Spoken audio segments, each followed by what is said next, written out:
সমাবেশটা শেষ হয়ে গেছে, শুরু হয়েছে মাত্র।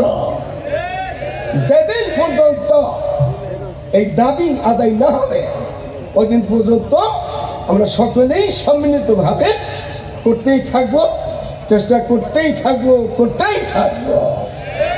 মরতে করবো, করতে মরবো। এত বড় দিন সাল দক্ষিণবঙ্গের 50 বছর আগে এইখানে যা এখন জমা আছে সাদা বাইরে বলতেছে 50 বছর আগে দেশ স্বাধীনের আগে 10 ভাগের 1 ভাগে জমা করতে পারতেন না আপনার এখানে। আর আজকে সেই দেশে দক্ষিণবঙ্গে লাখ লোকের ইস্তেমা করতেছেন এখানে। এই দেশের বড় বুজুর্গ ছিল, বহুত বড় বুজুর্গ ছিল। হাকিমের মতে দরবারে একটানা 70 বছর ছিল। কে বলে? মকসুদ তালগাছের হযরত একটানা 70 বছর ছিল হাকিমের মতে দরবারে। ওইরকম সময় একদিন বলছে, মকসুদুল্লাহ এই ধরো 300 টাকা দিলাম তোমারে। কত টাকা? 2300 টাকা দিলাম, হজ করতে দাও। ওই সময় লাগতো টাকা, তো পাকিস্তান হয় নাই, ব্রিটিশ আমলে ওই সময় টাকাই লাগতো। 300 টাকা দিচ্ছে, হজ করতে বাড়াই দিচ্ছে। উনি হজ করে আসছেন, এই তাল গেছে আইসা 420 টাকা থানো হাতিয়ে দিচ্ছে। 420 টাকা পুজোর দিকে টাকাটা নিচ্ছে, হাতিয়ে নিচ্ছে, নিয়ে হাতে নিয়ে বসছে, তো দিচ্ছে হাতিয়া। তোমার দিছিলাম 300 টাকা হজ করার জন্য, হজ করে আসলাম, আর তুমি আমাকে হাতিয়ে দিতেছ 320 টাকা। এটা তো পয়সা বোঝায়। পীরে মুরিদকে জিজ্ঞাসা করতে, পীরে দিচ্ছে 300 টাকা হজের জন্য, আর মুরিদ এনে দিচ্ছে 420 টাকা হাদিয়া। হাকিমুল্লাহ বুঝছে এটা বাইরে করে তুমি বলছেন, হযরত আপনি তো আমার হজে বানাই দিচ্ছেন, দোয়া করে দিচ্ছেন, আপনি তো সুন্দর মতো হজ করানোর তৌফিক দিচ্ছে। আমাকে কিছু মানুষে 10 রিয়াল, 5 রিয়াল, 1 রিয়াল, তো রিয়ালের হিসাব দিতাম, রিয়াল করে আমার হাদিয়ে দিচ্ছে, আমার হাদিয়ে দিচ্ছে, জমা করছি না। আমি কিছু ওখানে কেনাকাটা করি নাই, এই অঙ্কটা লইছি। আপনি আমার এত বড় নিয়ামত দিচ্ছেন, আপনার খেদমত করছি, আপনার হজ করার মতো সুযোগ করে দিচ্ছেন, যা দরকার তাই দিয়ে দিচ্ছেন। আমার মনে চাইছে আমি আমার পীরের যাইয়া হাতিয়ে দিই।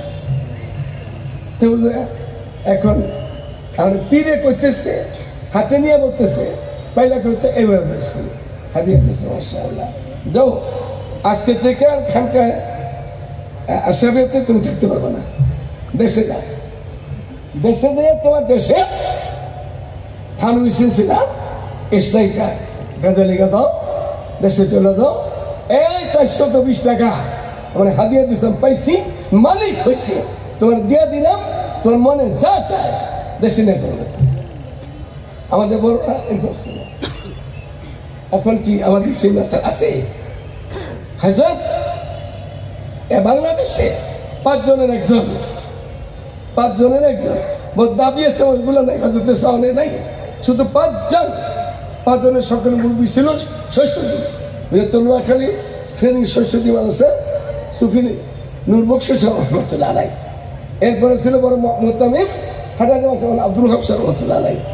এরপরে ছিল এই তালগাছি মকসুদুল্লাহ রহমতুল্লাহ আলাইহ। এরপরে ছিল আতাইশ রহমতুল্লাহ আলাইহ। এরপরে ছিল হাফিজ রহমতুল্লাহ আলাইহ। হাফিজ রহমতুল্লাহ আলাইহ এই এই বাংলাদেশের লিগে শেষে খেলোয়াড় পেয়েছে, আর শেষে ইন্তেকালও করছে, আগে চলে গেছে। এই দাস হযরত থানবীর 11 দোষ ছিল, কাউকাবে দুর্রি। এদের মধ্যে বাংলাদেশের একজন সুফি নূর বকশিশ রহমতুল্লাহ আলাইহ, আর ছিল আব্দুল গানি ফুলফুল রহমতুল্লাহ আলাইহ।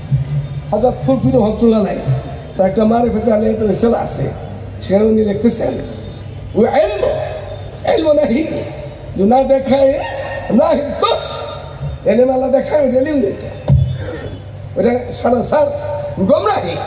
ইলম হকিকি আসে নেই, যে ইলম আল্লাহ দেখায় না, হাজার সুফি আব্দুল গনি রহমতুল্লাহ আলাইহি উনি গেছে ওনার ক্ষেত করা, জমিনদার ছিল, বড় ধনী ছিল, খেতে গেছে, পাশের খেত আছে একজন চাষি ভাই, তার সাথে ঝগড়া হয়েছে, এই আশপাশে কথাবার্তা হয়েছে জমিন নিয়ে। দুইজনে, একজনের বাড়ি ফুলপুর, হয়তো বলা আব্দুল গানি ফুলপুরি, ফুলপুর, আর তার সাথে ঝগড়া হয়েছে তারপরে সত্যিপুর। আপনার সব রহমতুল্লাহ নাই, এগুলো এটা বয়ান করছে সুন্দর করে, ফুলপুর সত্যিপুর, জমিনের মধ্যে একটু কথা কাটেছি রাখিছে, দুজনই দাদা গ্রামে গেছে। হাজার ফুলপুর রহমতুল্লাহ নাই তখন নিজের বাড়িতে গেছে, তোর মনে মনে একটু দাগ কাটতেছে, হাই আমি কি করলাম, আমার বন্ধু আমার ভাই চাষি ভাই এমন অন্যায় করে নাই, আমি তাকে যত সত্যতা বলছি, আমার কত সত্য হয়েছে, আমারই অন্যায় হয়েছে, মনে মনে এগুলা ওনার স্টাফটা কালো নিজের নফসের ক্ষত জিজ্ঞাসা করতেছে, কাজটা তো ঠিক করে আসো নাই, কি করতে হবে, গরমে দিয়েছিল। এই ফুটপুর থেকে সত্যিপুর চলে গেছে, উল্টা দেশ চলে গেছে, যে আওয়াজ দিছে, এই ভাই এই বাড়িতে কারা আছে, বহুত মানুষ বের হয়ে আসছে, আইসা বলে অমুক একজন আসেনি এই নামে, বলে আসছে তো, তারা ডেকে নিয়ে আসো, আসছে, আসা বলতেছে কি, ও ভাই চোখে যায় তো তোমার সাথে একটু ঝগড়া করছি, তুমি কিছু বলছো আমি কিছু বলছি, আমার বলাটা বেশি হয়েছে, এই জন্য তোর মাথায় করছে, আমি মাথায় যাচ্ছি। ওনারা বলতেছে আমাদের বলেন কি আপনি, এটা আপনি আমাদের পীর, আমাদের বাপদাদার পীর, আপনার দেশের মুরব্বী, আপনার দেশের জাতীয় সম্পদ, আপনি কি বলেন মাথায় করছেন, এই কথা আর বললেন না, এই কথাটা আর বলেন না। বলতে বলতে বলতে শেষ পর্যন্ত উনি বলতেছে কি, হয়তো ফুলফুল বলতেছেন, হে ভাই আপনার মুখে যেই পর্যন্ত না বলবেন আমাকে মাফ করে দেন, ওই পর্যন্ত আমি তোমার বাড়িতে যাবো না, আমি তোমার বাড়ির থেকে যাবো না।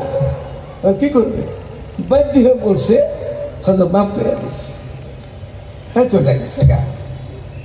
রাত্রে খাবে দেখতেছে, খাবে চু আয় তোরাই বেহায়া চুপা লঙ্গে